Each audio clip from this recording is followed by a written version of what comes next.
It being 6 o'clock on Tuesday, February 27th, 2024, I'm calling this meeting to order, the Board of Selectmen, and we'll start with the pledge. I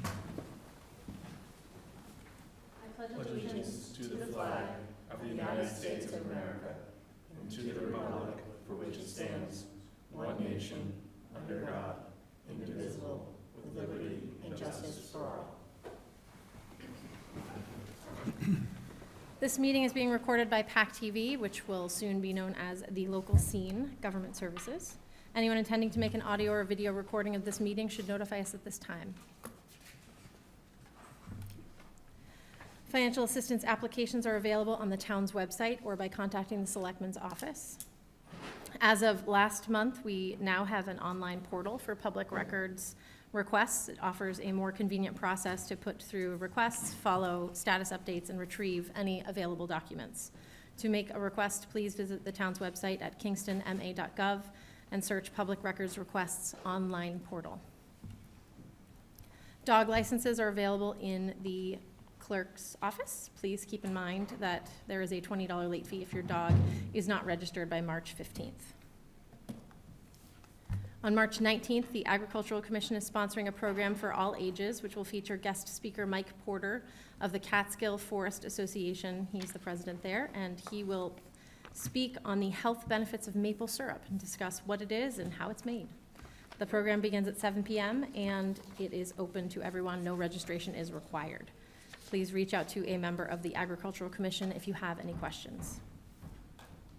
Annual town meeting is scheduled for Saturday, May 4th. Annual town election scheduled for Saturday, May 18th. As for the election, nomination papers are available in the town clerk's office now, and they're due back before 11:30 a.m. on Friday, March 29th. The last day to register to vote in the local town election is Wednesday, May 8th. So anyone interested in running, make sure you get out there and pull some papers. For anyone interested in volunteering, we have a number of vacancies on various committees and boards. One of those openings is for an associate member on the Zoning Board of Appeals. For those unfamiliar with it, the ZBA issues special permits, grants variances, hears appeals from decisions from the zoning enforcement officer. If you or someone you know might be interested in filling this opening, please reach out to the Selectmen's office. Are there any other announcements? No? One thing I just wanted to mention before I move to open forum is just, in our last meeting, we discussed an item coming to tonight's agenda regarding the owner of the nuisance dog regarding liability insurance. That insurance requirement has been satisfied, so it's not on the agenda. So I just wanted to mention that because we did say we'd be talking about it tonight. Okay. All right, is there anyone here for open forum?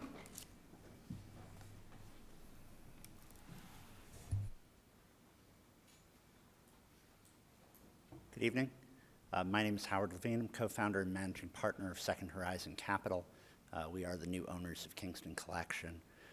It's a pleasure to meet you all and a pleasure to spend time at the Board of Selectmen. Wanted to take this opportunity today to introduce ourselves, my business partner Camilla Varela and I, to you all and share our hopes to really being focused on working with you as we work to improve the center and enable long-term investment on the property. My name is Camilo Varela. I'm the co-founder and managing partner of Second Horizon. Very happy to be here, very happy to be a partner to the town, and look forward to engaging long-term as we work through the asset and transform the center. Awesome. Excellent. Great. Thank you. Thank you. Thank you very much. So much. Great. Is there anyone? Yeah, sure. So I've had the opportunity to meet now probably 3 or 4 times with the new owners, and they have been exceptionally open to trying to address the needs of the community.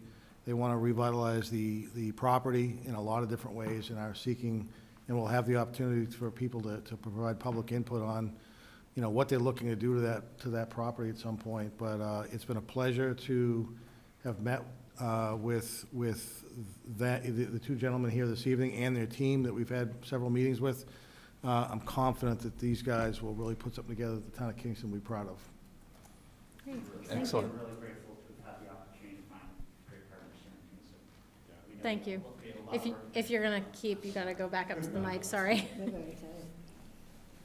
We're grateful to have had the opportunity to have such an open and productive start to a working relationship here with Kingston. We know there's a lot of work ahead of us. We know the mall has a long history and a lot of steps to be taken as we work through a transformation. We're looking forward to getting public input. We're looking forward to getting your input as we work through the steps to again, work through a longer-term process here at the center. Thank you. Awesome, thank you, and good luck. And Keith, thank you for the kind words. Okay, anyone else for open forum? Okay. All right, so moving to the first appointment, actually first two appointments, we have a couple of items here from the town clerk, so I'll hand it over. All right, try not to be confusing with this. I'll start by saying that we are currently holding early voting and vote by mail for the March 5th presidential primary. We've had there's now 3 successful days of early voting. Unfortunately, it's been limited activity, within 40s people Saturday, Monday, and then again today. So it's not a huge turnout for the early voting. Vote by mail, we've had over 1,600 requests for ballots by mail. We've sent out, I think that there's maybe like 25 that was supposed to go out today, came in today for requests, and they'll go out first thing in the morning. They're all ready to go, just postage and send them to the post office. So we're up to date on sending out those ballots. So anybody that requested a ballot should be seeing it within the coming days if they haven't already gotten it. That being said, to give a little background on it, the vote by mail, the state sent out a postcard, a 3-fold postcard to every single registered voter in the state of Massachusetts. Inside that 3-fold was a card that was addressed to the town clerk's office, and it gave you the opportunity to vote by mail. And you could check off 4 items. 1, all elections this year. 2, the presidential primary on March 5th only. 3, the September state primary on September 9th, and the general election in November. So if you file for all elections in this postcard, then all 3 of those elections, you're going to get a vote by mail. If you only filed to get the March 5th, then you'll get another card in September asking you if you want to do the September 5th. If you don't get the September 5th, you'll get another card in November to ask you if you want the November election. So the state really has that covered. That being said, they also thought that local towns, cities and towns could offer vote by mail and early voting as well. The selectmen have an option to either vote to opt in and do vote by mail and early voting for the local election, or vote to opt out. The Board of Registrars met recently, and we voted, as a member of the Board of Registrars, we voted to recommend that the town opt out for vote by mail and early voting for the annual town election this year. You'll have the opportunity to again reconsider it again next year if you want to. That being said, the state did not put on all elections this year, did not include the local town election. But the state is saying, well, it says all elections, so you can use that card to send it out. Personally, I don't feel comfortable with that. They didn't request that ballot, and I don't want to be sending ballots to people that did not specifically request it. So for that reason, I would vote to opt out. 2, we're in the middle of a presidential election year. Primary now, primary September, and the election in November. We also have the May town election and the May town meeting. We've had a couple of major projects going on in the town clerk's office. The state has introduced a new vital reporting system that we're getting accustomed to. We're working on a new program that they have for getting boards, committees, and employees to take the Ethics Commission online, in which case I'm going to have to keep track of that, so I'll have to issue a login and a password for each employee, committee, and board member. So that's a project that we have outstanding coming in the near future. We're still working on the 2-year project that we're coming to some finality, and maybe have for the May election, we may actually have the opportunity to vote to accept and codify the bylaws. It's taken about 2 years since I asked for the money for that, and from what I'm told, that's kind of the process. What we have to do now, it's actually been updated at this point for everything that we've had approved by the Attorney General's office up until including the last town meeting. It's now a project that we have to get every board and committee to review and accept or vote to accept the codified bylaws. So they need to go through and see the changes, if anything in the changes impacts them that they don't want. So we're going to go through that process hopefully in the next couple of months and maybe be ready in May town meeting to ask for a codification. It'll be the first time that it's been codified in a long time, well before I even got here. I had been maintaining it myself. When we voted to codify 2 years ago, I gave that to a company that's got a contract with us to do the codification, and I've been working with them ever since. So that's another big project. So now we're having a town meeting in May, the beginning of May, and an election at towards the end of May. At this point, I believe that it's too much to ask to have the early voting and vote by mail for the local election this year. Mainly because of the projects, the state, we're at the 4-year, we're gonna have a presidential election. So for manpower, resources, and funding, I would suggest that we opt out this year for that.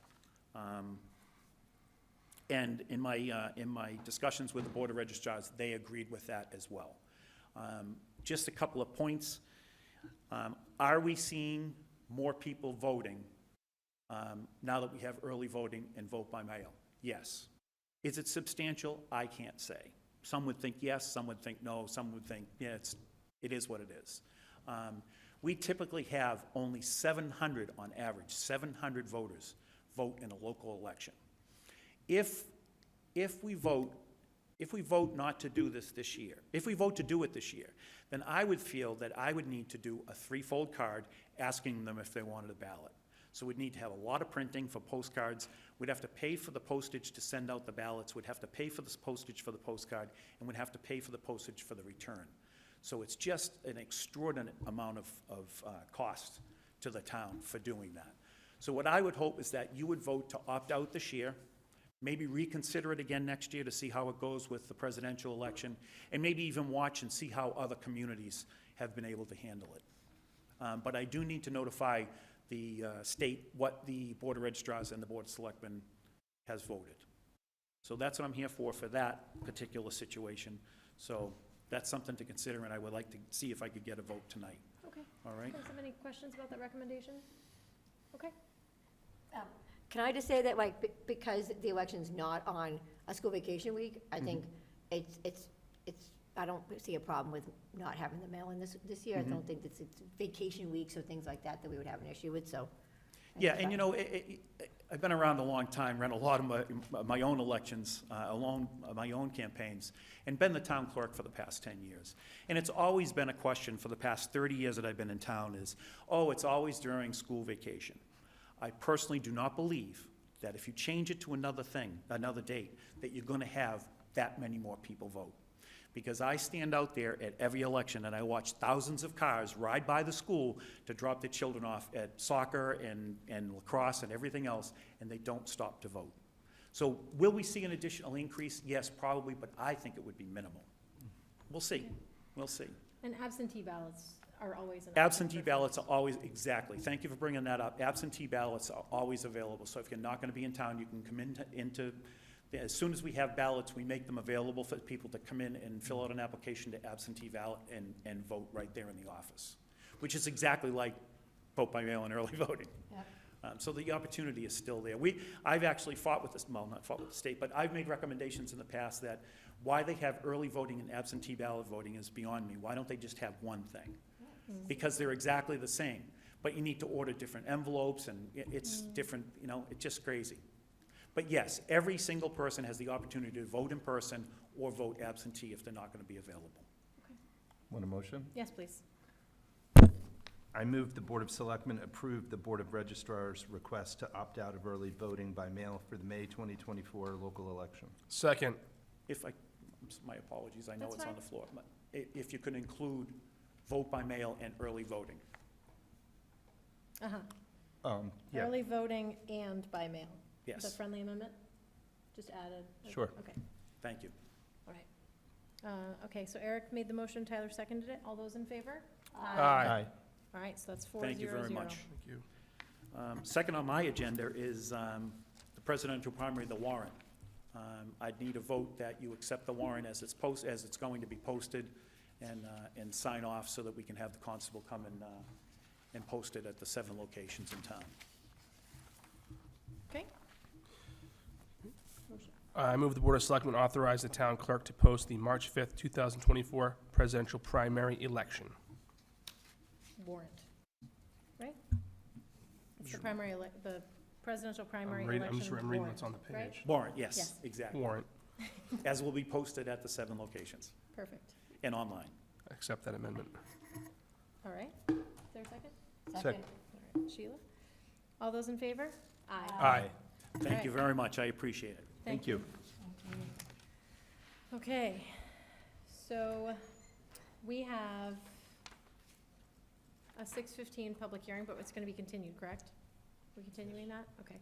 Can I have the fire chief then give his update if we're moving the meeting anyway? So that way we can do the amendment to the liquor license and the one-day liquor license reviews around the same time.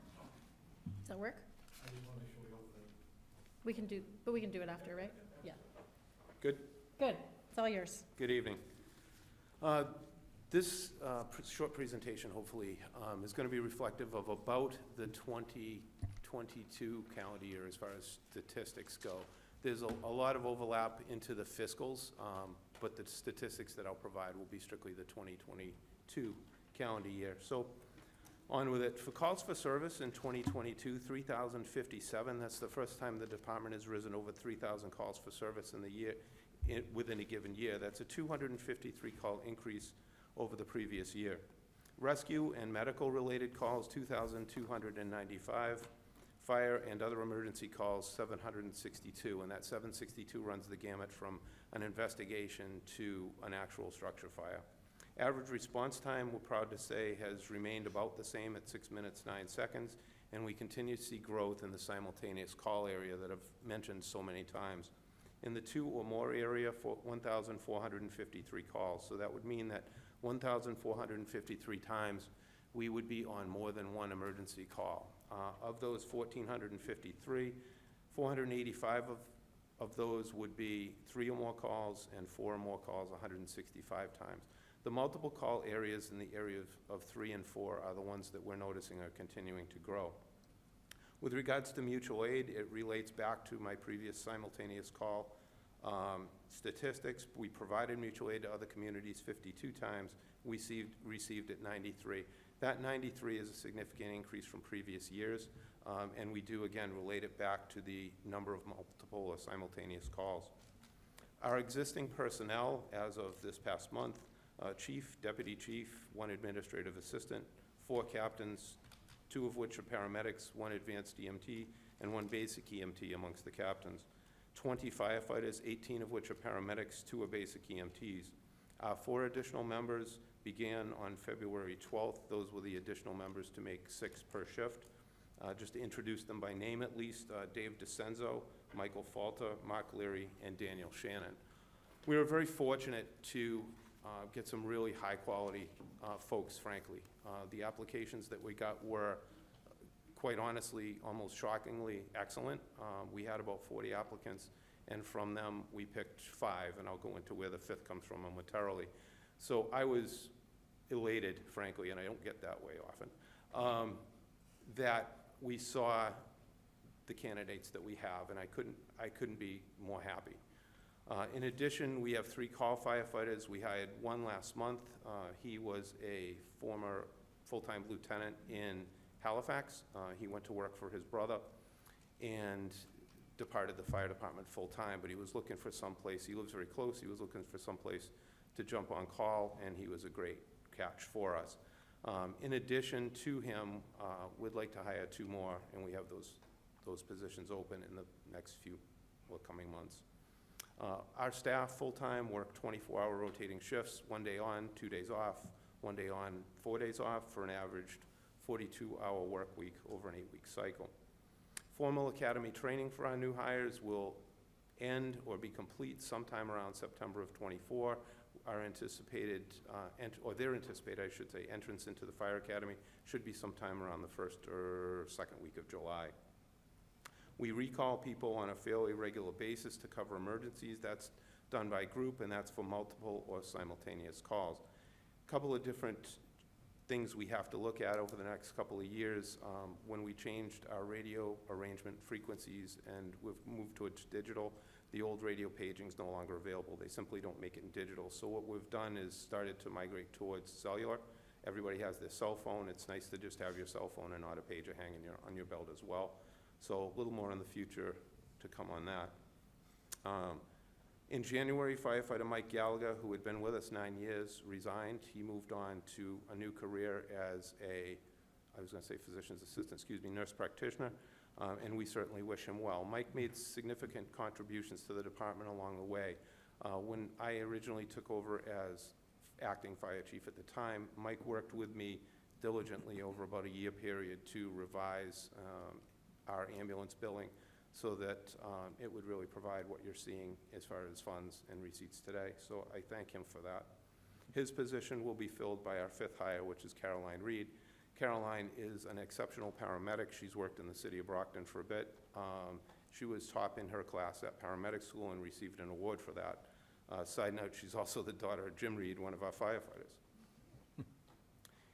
Let's see, injuries last year were unusually high. Unfortunately, we had 7 injured members. 2 of the injuries were very significant.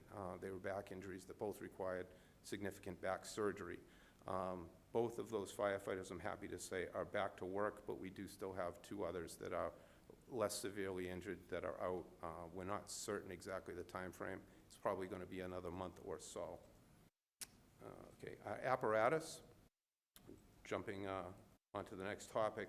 3 engines, 1 toweletta, 3 ambulances, 2 brush trucks, 1 large, 1 small currently. 1 is on order that was funded last year to replace the small one, and that we're hoping will be in early '25, but there's no set date. We have 3 SUVs. 1 of them is assigned to the chief, 1 to the deputy, and 1 is what we call community service. They do fire prevention with it and any other details that they need a vehicle for that they don't take a fire truck. We have a 1-ton pickup. We use that for towing primarily the boat trailer, also the light trailer and any of the other specialty trailers that we have. 1 command unit, that's the F-150 with a cap that you see fairly frequently on the road. That's assigned to the shift commander and has a large command console and significant amount of equipment for incident management in the back on a slide-out tray. We currently have 3 boats, 2 small ones we just received from a grant last year, the Massachusetts Firefighter Safety Grant. We purchased those along with a trailer and received some additional funds from town meeting last year to complete that project. I'm happy to say that project's been complete and both of those boats are in service. The larger of our 3 boats is the one you see often at the Ardina if you go down there. It's a vintage 1986 or so, retired Coast Guard rigid hull inflatable. We're working to decide on the status of that boat, frankly, with the new boat ramp. It will be needed. If so, that size, not that size, or whatever the specifications may be. Tyler had furnished me with the boat ramp drawings, the engineering drawings for the boat ramp, which were excellent. That's been tremendously helpful in trying to make that decision. And as helpful as it was, we still haven't made that decision. We have 1 foam trailer that has been taken out of service because it had foam with PFAS in it, and the state and federal government refused to refill that trailer. They did, through DEP, allow us to remove 500 gallons of foam at $30 a gallon, if you can believe it. And they did that, DEP did it, but they will not clean it, they will not refill it, and if they don't, we will not use it, because that is a huge expense.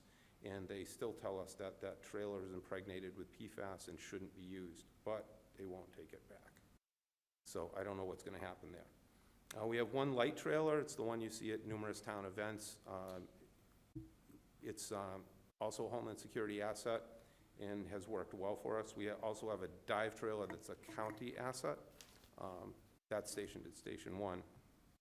We work to keep the apparatus as best we can in as good a condition as we possibly can.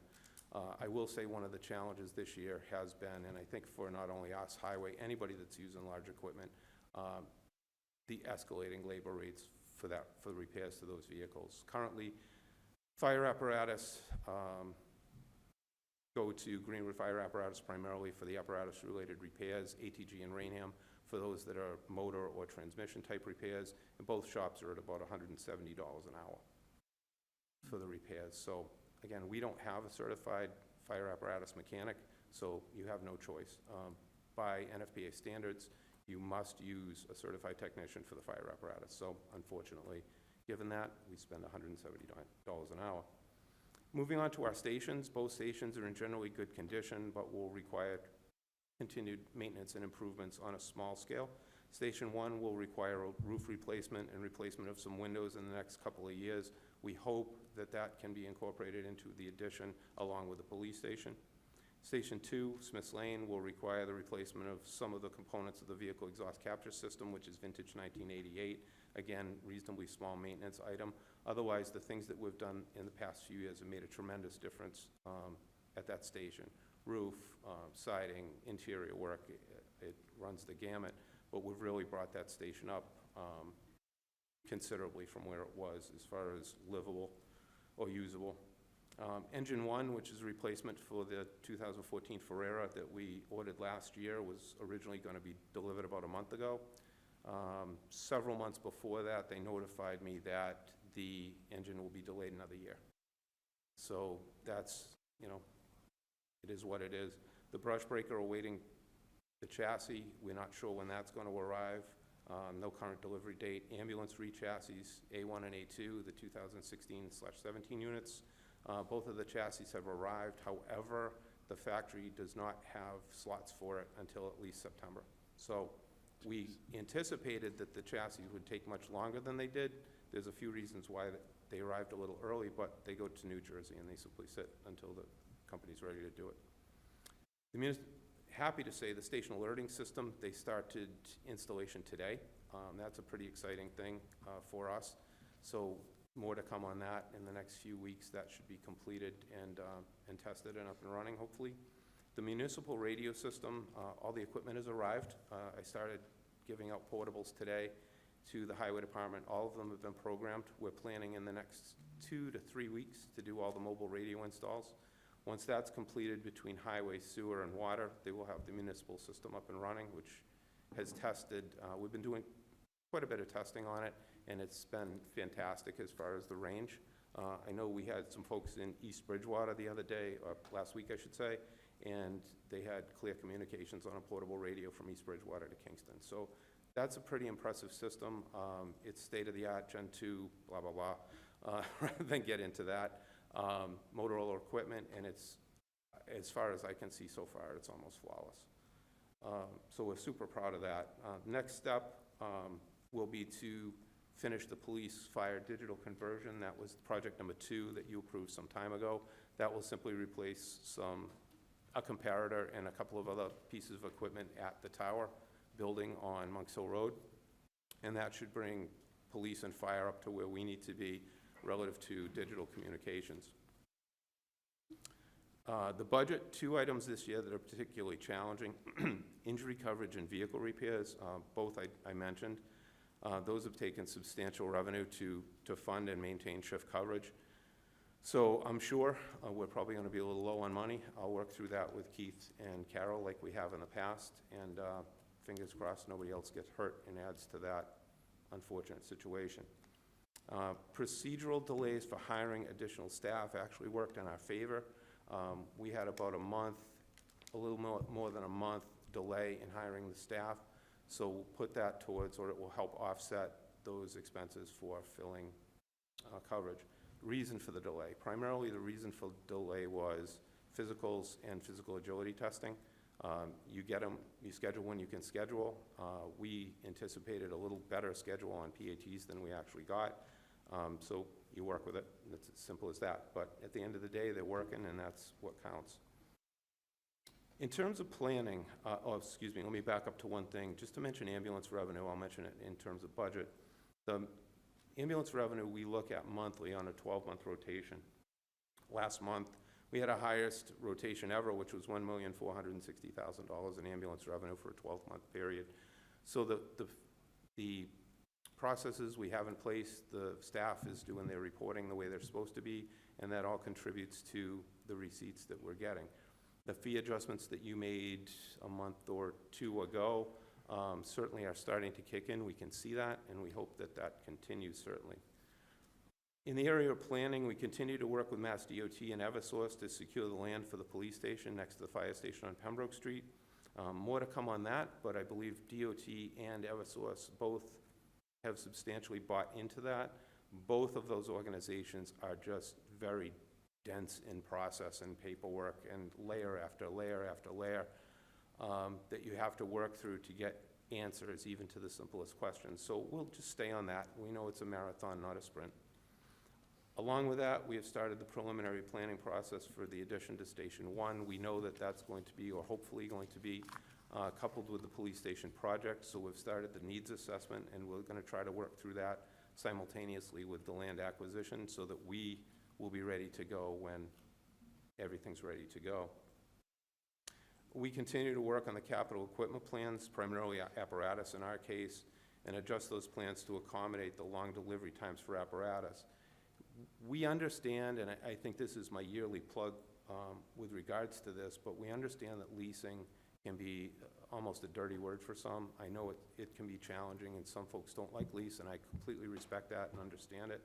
But in these particular times, those leases allow us to order equipment early, if you will, not early in terms of replacement, but earlier than their replacement date, and then receive a reduction in cost as well as lock-in cost.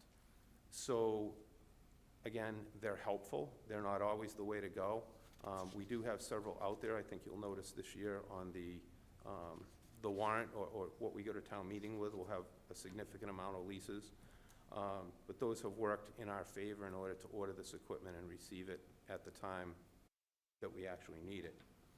In the area of fire prevention, it has become a year-round activity and not just restricted to the typical month of October that it used to be.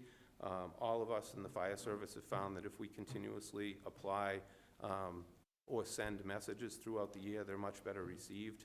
And to that end, we do not have significant fire-related issues in Kingston.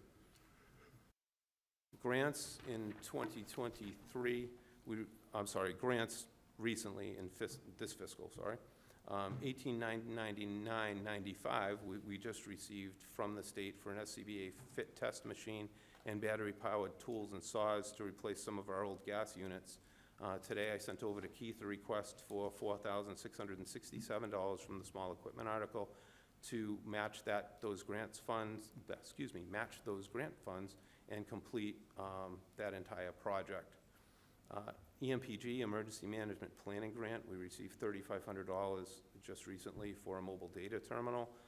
That will be used to, repair one and replace three, help replace three of our medical reporting computers. SAFE and Senior SAFE, it's a grant program that's a fire prevention and safety grant program from the state. We received about $7,500. So under my heading of other stuff, we have implemented an online burning permit process that appears to be working well. That we started on January 15th. I was cautiously optimistic, and I've been very pleased at the way that's been working out. We've transitioned to electronic scheduling for staff to reduce the time consumed with the old manual paper methods. So staff simply uses their phone to enter their request for time off, and it's processed electronically and filled that way. And it cuts tremendous time off that process. The old way was the captain would sit at a desk for hours and do it on a rotational paper, with a rotational paper process, so we've updated there. The lithium-ion battery training that we had scheduled for this year has been complete for both us and the highway department. I also invited some representatives from our surrounding towns to sit in. As a result of that, our surrounding towns are now contracting with the company and doing the same lithium-ion training. We've all shared a tremendous amount of paperwork, estimates, all that's involved in the lithium-ion battery challenge, and we're all on pretty much the same page locally. So that's been a great thing. All of our staffs handling lithium-ion batteries the same way is amazing, because it's just a huge safety issue that everybody's on the same page. On the EMS side, we're awaiting new video laryngoscopes. This is a state-of-the-art equipment that allows paramedics to visualize the airway of a patient on a small screen while inserting a breathing tube. Previously, several years ago, I should say, we purchased the first generation of this equipment. It was great, but it was a little first generation-ish. The new equipment improves upon the original technology and is well worth a $9,000 investment. I will say, since we've moved to the video laryngoscopes, there are a few, if any, what we call missed tubes or failed intubations. For those that may remember, several years ago, social hospitals specifically had brought to light that paramedics were missing intubations. Lack of skill, lack of practice, so on and so on and so on was their claim. So we chose just 3 years ago to 4 years ago, upgrade the equipment, and that has been tremendously successful. So this, without going into all the technical aspects that I'm excited about, this is that next generation that's just going to be even better. Goals for next year: training, and when we're done with that, some more training. We have a lot of new people. Obviously, I know I'm going to have probably at least one more retirement this year that we'll need to fill, and with that, we try to take advantage, they were doing that out in the nice weather today, of the skills and experience of the current employees who are willing to share, and all are willing to share, they all do, and bring the new folks along and hopefully provide the same service that, as Stevie Campbell said today, the old folks do. On the administrative side, we'll continue to process of updating and revising our mutual aid response procedures. We do have a tremendous amount of work to do. Those cards were, I was going to say most recently updated about 10 years ago, so those need some work. We're going to add an active shooter run card, which is tailored to the unfortunate event or the response to that unfortunate event were to occur. We're going to continue to update the department SOPs, something else that is in dire need of work, and I think that's going to be, from here on out, a real challenge, because this, as I know the police profession does, changes pretty quickly and pretty dramatically as you go, so you really have to keep on top of your SOPs, and it's going to be much more of an ongoing process than it used to be. So next year, we're also going to try some new processes and procedures to maximize the efficiency of the 6-person shifts. I told the folks at a meeting a month or so ago, we're going to start trying some stuff. So you're going to see, don't get used to the way we respond. You may see the engine, you may see the tower, you may see the ambulances. It's going to be all mixed up for a little bit. What we're going to do is try and perfect that to the greatest efficiency possible. So that's it in general for the, I guess you'd say, technical aspects of my report. But in closing, I'd like to take a moment to thank everyone, our staff, your staff, Keith's staff, everyone for the collaboration and work through the past year, frankly, and for me, the past 7 or 41, depends on how you want to look at it. Everybody contributes to our success, and that's one thing I'm really proud of. I realize I probably should have given the public some context, saying that we asked for you to come every, what was it, 6 months or so, and give us an update on You think I'd what's going volunteer? on. Yeah. But I probably should have explained that first, but thank you. Does anyone have any questions for Mark? That was very, Can I ask a quick question? yeah, go ahead. So Mark, I know you guys have been doing an amazing job. I always love to hear all this great stuff you're doing. But I just wanted to ask about the mental health and the wellness of the firefighters. Are you doing a lot more personal development on that? I know over the past year, we've had just so much tragedy, and I just wanted to see what you all were doing to help with that. We consistently provide, let me back up and say this, all of public safety can be a very tight group, right? We get that. Everybody doesn't show their feelings well. Sometimes you got to pry it out of them. Sometimes there's a variety of ways we deal with it. The challenges. All of our folks are very well versed in awareness, self-awareness, awareness of their partners, of the coworkers. So that's really how we, in Kingston, really look out for each other. I mean, that's the bottom line. That's how you do it. You look out for each other. And we have a tremendous amount of resources at the local, county, and state level if we do detect that we have a challenge. I think everybody was aware of the incident that went on in Duxbury a year ago. Those type of incidents are challenging at best for the staff. And when you stack one on top of another, the challenge becomes even more significant. But the good news is there are some great resources out there. The good part of being as small as we are, in some ways, is that you can see it, and when you see it, you can act on it. Thank you.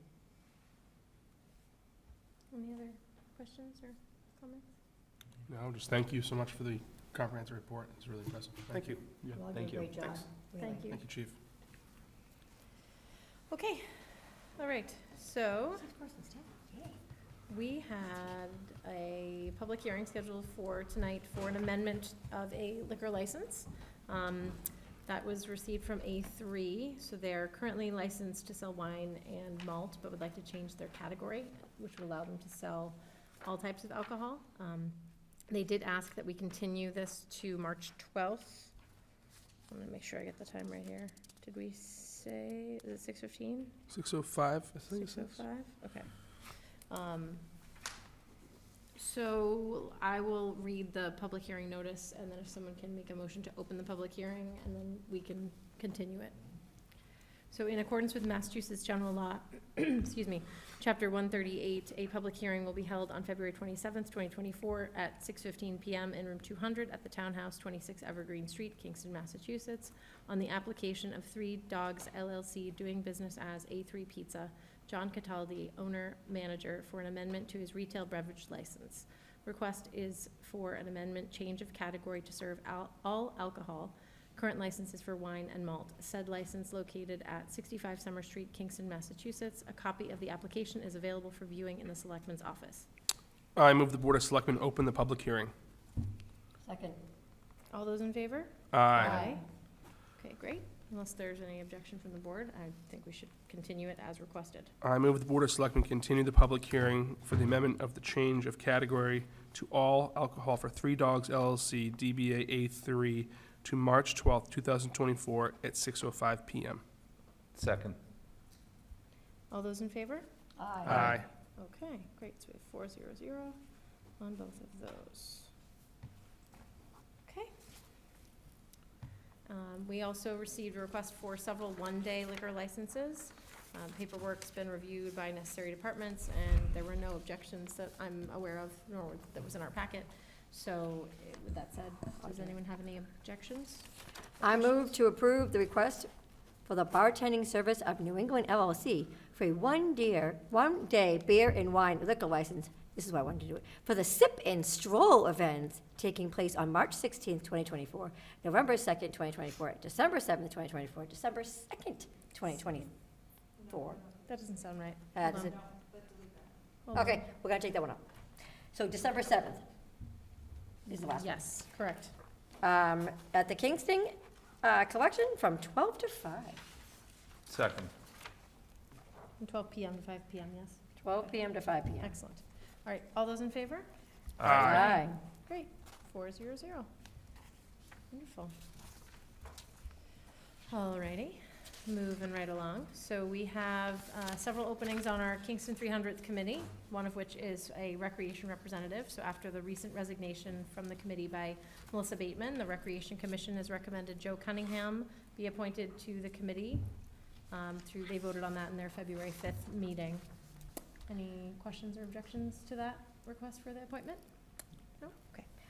I move the Board of Selectmen appoint Joseph Cunningham to the Kingston 300th Committee effective immediately through the duration of the events. Second. All those in favor? Aye. All right, 400. Great, thanks for stepping up. Okay, so we currently have an opening for a CDL driver laborer with our Streets, Trees, and Parks Department. And just to be clear, this is not a new position, this is filling a vacant position. After following the standard recruiting process, our superintendent of the department has a recommendation before us this evening. Unless there are questions, objections? You know I Just love move these. right to the motion. I move the Board of Selectmen appoint Patrick Murphy to the position of CDL driver laborer, a grade 3, step 4, non-exempt full-time position as part of the Kingston Town Employee Union Labor and with the Streets, Trees, and Parks Department with an anticipated start date of March 4th, 2024, consistent with the terms of the offer letter. Second. All right. All those in favor? Aye. All right, so that's 400. We don't have any minutes this week, and so now it's to you, Chief, for your Just a report. few things. The FinCom continues to review the Selectmen's budget. They're meeting again next week to continue that process. Capital planning is again, continues to review the capital project, capital plan. That is, their next meeting is tomorrow evening. I made the board aware earlier this week that there are the two existing wells at the irrigation wells at the Opachinski complex have dried up and do not provide sufficient water to properly irrigate those fields. The recreation director and water superintendent have been discussing how to best address that. Spoke to Sue Woodworth a little bit more about what the issues were. Basically, since those fields have opened up nearly 20 years ago, silt, gravels have worked their way back into the wells, and it appears as though the recommendation is going to be to replace the 3 wells that are currently there. The estimated cost right now is about $95,000 to do that. There's a couple of different options that I looked at. Obviously, the capital plan has been submitted and is being reviewed now. My initial reaction was to see if the Community Preservation Committee would consider exchanging the tennis court rehabilitation project for this project of replacing the wells, which is a higher priority for the Recreation Department. Prior to moving forward, I reached out to the Community Preservation representative at the state to make sure that the project would be eligible. I spoke to him this afternoon. He said it would be. I have traded emails back and forth a couple of times with the local CPC chair, asking if they would, at their next meeting, which I think is March 7th, bring up whether or not they'd be willing to consider replacing the tennis court projects with this new well project. We have not connected, so I can only expect that they'll be willing to at least have the conversation. The CPC committee, they have the ability to vote to exchange or to add this application if they wanted to do so, but it's solely at their discretion. So I made the board aware. I made the capital planning committee chair aware, and we'll talk to the capital planning committee tomorrow evening about the project. But I'm hopeful, frankly, that we can use CPC funds and reallocate those if they were to be approved from the tennis courts to the well project at Opachinski. So that's kind of an ongoing discussion that I expect to be able to provide some more definitive answers to the board in a couple of weeks. Last night I attended a MBTA zoning working group that Selectman Bouchard is chair of. I think that working group is prepared now to present to the Board of Selectmen on March 12th. What they're recommending for zoning to comply with the MBTA overlay district, and see what the board's opinions are and how to move forward with that. Ultimately, if things progress, I think the way the working group expects it to, there should be something on the fall town meeting warrant for a zoning overlay district vote by voters with that. And I can reiterate, I guess, if people are interested, if you want to vote early, the clerk's office is holding early voting at the Font School Wednesday, Thursday, and Friday this week, from 8 to 4:30 on Wednesday and Thursday, the 28th and 29th, and then on Friday, March 1st, from 8 o'clock until noon. So if people want to get out there, they can certainly get there and vote. As Mr. Gallagher mentioned, there's about 40 people, so there shouldn't be a long line for you if you want to vote for the presidential primary in that fashion rather than going to the polls. Other than that, I'm happy to answer any questions the board has. Speaking of Finance Committee, correct me if I'm wrong, with the pleasure of having the chairman with us this evening, but Always. thus far, the Finance Committee has approved or recommended all budgets as they were presented, correct? Unanimously, I believe. Okay. So they have approved the budgets that they've reviewed. So far. With the understanding, I think, and they made that very clear, I think, last week, or more clear last week, I'll put it that way, that, you know, at this point, we still haven't seen either a local or a regional school budget. Spoke to the superintendent, Mr. Pike and I met with the superintendent yesterday to get an update. They expect to have hopefully some final discussions with their appropriate school committees in the first or second week in March, before they present to the FinCom. So I think, I don't want to speak for Mr. Pike or the FinCom, but I think they will make final deliberations once they see the entire package. In other words, of the they may budget. reconsider things. They may. Should they need to. Okay. Yes, ma'am. And just as a reminder, when we talked about the budget in our meeting where we voted our recommended budget, Mhm. the town side, so not looking at the Mhm. schools, just looking at the town stuff, was a proposed 4.53% increase Yes. at level services. Yes. So just want to make that Yep. clear. And then on the school budget, just a reminder, we only vote that up or down. We have no line item control over that. That's school committee No, entirely. That's right. So just in case folks Sure. were No, curious why we look at individual line items, and we don't do that with the school budget because it's not under our purview to do so. I just want to ask a question about the MBTA. Yeah. So the MBTA, Yes. you know, as we all know, Milton has, and we'll talk about this next week, Milton has decided not to do the district. And I just was wondering if we could have some numbers as to how much funding we would lose if we don't do the MBTA. So one of the things that I mentioned to the working group last night, I mentioned to the departments at a department head meeting in early February, if they could provide a list of grants, if they receive any, that they either have received or may receive moving forward, that they would risk losing if the Okay. MBTA funding were to, if the MBTA zoning were to fail and those funding opportunities go away. Because I think it's important for the public to have an understanding about the amount of money that we're talking about here. I will just, if I could, expand on that just for a second. I saw in the newspaper or some publication today that was emailed out that the state is now suing Milton for not approving, and I don't know the specifics about why, but it's not supposed to be mandatory. So I'm not really sure what the expectations of the state are with that litigation, but we'll see. So, but, I think one of the things that we'll learn, and I got a few questions that were asked of me by a local newspaper recently, and I think we'll take a look at what happened in Milton, and if there's some things that we can learn from that, to present to the public in an unbiased way, we'll do that.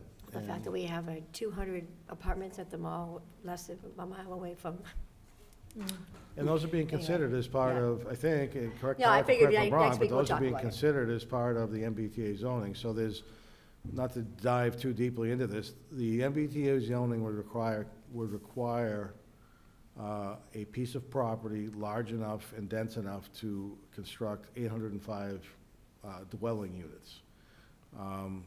The MBTA working group has identified a location in town. Some of that, very honestly, it's up near the train station, which makes sense. The infrastructure's there.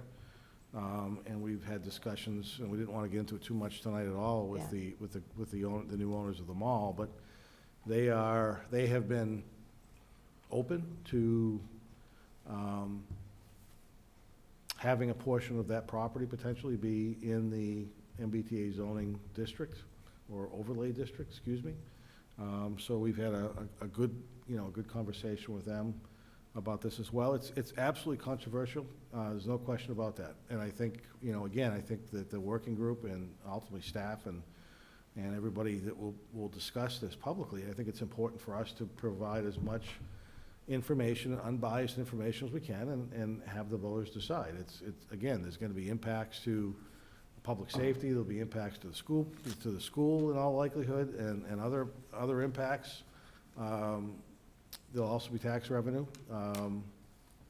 And I think everybody's gotta weigh that out. And, Valerie Massard, our planner, and the working group, I think have done a really good job at,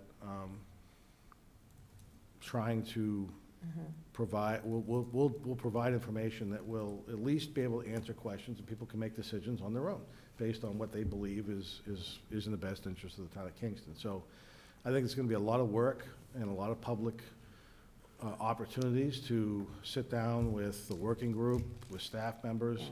Valerie is gonna be out walking and speaking to property owners within that. She was out today. Within that, property owners within that overlay district, to make them aware of what might be coming, and introduce herself to them, and provide a resource for them to have a conversation and have them understand that just because there's a development on the property within the overlay district doesn't mean that property use as it sits today goes away. Frankly, what it does is, it may enhance for that property owner the ability to utilize that property in the future in a new, different way that he can't today, if they want to go about that in the future. Again, we have to provide the area necessary to construct 805 units.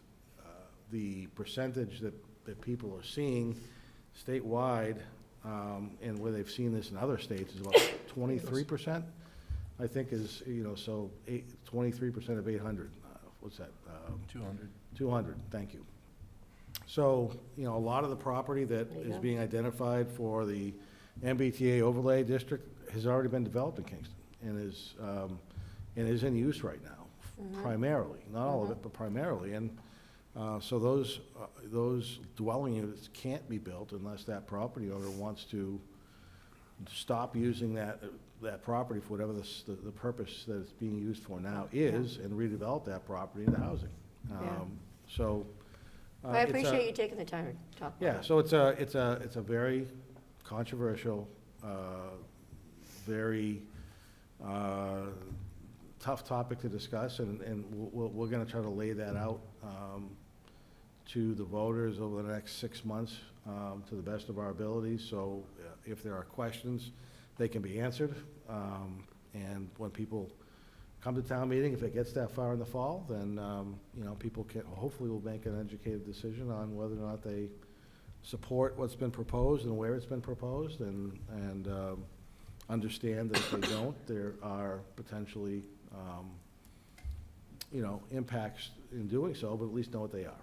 And then they can make a decision what they think is the best interest of the community. Keith, can I just add one thing to that? I wish you would. I think one of the things we have going from a strategic standpoint, this is coming from our town planner, Valerie's office, has been preparing for fall town meeting, because this thing takes a lot of time, and they've put a lot of time into it. But we're gonna be able to see other communities go through Springtown meeting, and be able to look at what other communities either adopt or not adopt, and to see the repercussions and see kind of how that process works. We don't know how many of those communities are going to try to adopt MBTA zoning during the spring town meeting, but there's bound to be quite a few, and that'll give us a little bit of a test area to look at other ways. We'll have to see it's gonna give us an area to do some research on and have some data on, so I think that's helpful as well. Thank you. Well, and we'll obviously get a chance to see how the state reacts as well. Absolutely. Speaking of town meeting, will we get some discussions coming soon about potential articles? I know we started kind of earlier last year than we had in prior years, just at least talking about what we think might be coming. I'd be happy to. I've got a Okay. draft warrant on the articles that I'm aware of, drafted, that Carol and I have been working on. There'll be some additional, changes and whatnot, but I think I've got the the basis, that I'd be Okay. happy to put on the agenda in 2 weeks, and we can have a brief discussion about it and put that on the website if you'd like us to. Just knowing Yeah, for the public benefit, this is not any official warrant, this is more just, I like to start the discussions a little bit earlier so that we can start talking about it and asking questions Yep. as far in advance no, as we can. I've put most of it together, Great. at least the wording of the language, the numbers obviously may change a bit. Sure. But I can clean that up for the board and have that available to the board in a couple of weeks, and I'll share that with the FinCom as well, so they have a copy of where we are moving forward, and we can all try to get these, whatever questions they have answered. That sounds great. One thing I just want, did you want to touch at all on Smith's Lane and the road work that's happening? Sure. Okay. So, last week, there was a water main break on Smith's Lane. The members of the Water Department and Streets and Parks, I think, collaborated very, very well to identify the break, work together to bring whatever equipment was necessary to the site, make the repairs. A lot of the guys worked until 10 o'clock or so in the evening to repair the break, get the water restored. The Smith Lane was closed for the evening, or a portion of Smith Lane was closed for the evening. And then the following day, they backfilled the hole and prepare it, however they prepare it, and I apologize, that's way above my knowledge base. They will put some pavement down next week. I know the Streets and Parks superintendent was hoping to have it done this week, but the contractor doing it, there was a bit of a delay there, so It's drivable though. they did a great job. I know Mark or Chief Douglas and Deputy Chief Hatch, thank you. It's not, Yes, it's I not apologize. personal. They, It's hard. Names are they hard. stopped by to make sure that, any impact of fire flow and their ability to respond to an emergency, a fire emergency was covered. Police department, again, did a great job at providing the necessary police details out on the site, which was great. So, it was inconvenient for people. Busy road, obviously, but I think having stopped there a couple of times and watched the guys was a real nice display of how well, our staffs work together to address an issue in an emergency. So, sorry for any inconvenience it had for those who were traveling by vehicle or didn't have water for a period of time, but I can assure you that the delay was as minimal as it possibly could have been based on the efforts they made. I live over there, and it's been pretty minimal, which is great. It was cold. One thing I wanted to mention, this came up last year, it's probably gonna come up again. The Recreation Commission in their February meeting discussed the parking and traffic situation involved in the food truck evenings. So if anyone's curious to watch that meeting and see where they landed on what they're gonna do to hopefully alleviate some of the traffic there. There were a lot of cars, very popular events. But from what I gathered from the discussion, the Hilltop is going to reserve those two front fields so that parking in the front will just be for the food trucks and that private business, from what I understand. And then the fields in the back would still have practices and things scheduled. So that was my understanding from the meeting. I don't want to misspeak. Watch it yourself. Yeah, I think But we talked about it extensively in the past, so. Yeah, so I think there was obviously there were some hiccups on some weeks last year, where there was a challenge to get vehicles out of Opachinski. At times, on Thursday, I think the Recreation Commission, the Recreation Director, and the representatives from the club are gonna do a better job at communicating this year. So some of the fields in the spring may be closed or not be used on Thursdays to reduce the number of cars going down onto the field. And I think that the club is going to have a specific area where they're allowed to park and nothing more than that. And if they do, then there'll be you know, there'll be repercussions in for future food truck nights. And I think the police will try to be a little more aggressive at making sure that, you know, that they've got the people they need down there that are being paid for by the club to deal with traffic, and they'll get people in and out of Opachinski as quickly as they can. Right, so it sounded like they're gonna pretty much book the 2 fields for the, from April to the end of September. So, anyway, that, I think that was February 5th, if anyone wants to watch that meeting. That's all I had. Does anyone else have any questions or comments? We just do them both at once. Yeah, I have a comment. I just got a recent message from the harbor master that the parking lot at the Idina will be closed for 2 months, starting on March 1st, for the construction of the new ramp. So he asks that people, we know it's a frequent, all year round, people go down there and have coffee and hang out and all that, but it will be closed, and we ask that people would respect that, as heavy machinery and will be used, and it's a construction area for a few months as they remove the old ramp and install the new one. So a couple months of it being closed, but there's some other great places to have your coffee. Bay Farm Field, Gray's Beach, if you want to look at the ocean, so there's a couple other great places, but it'll be closed for a couple months, and it'll be starting on March 1st.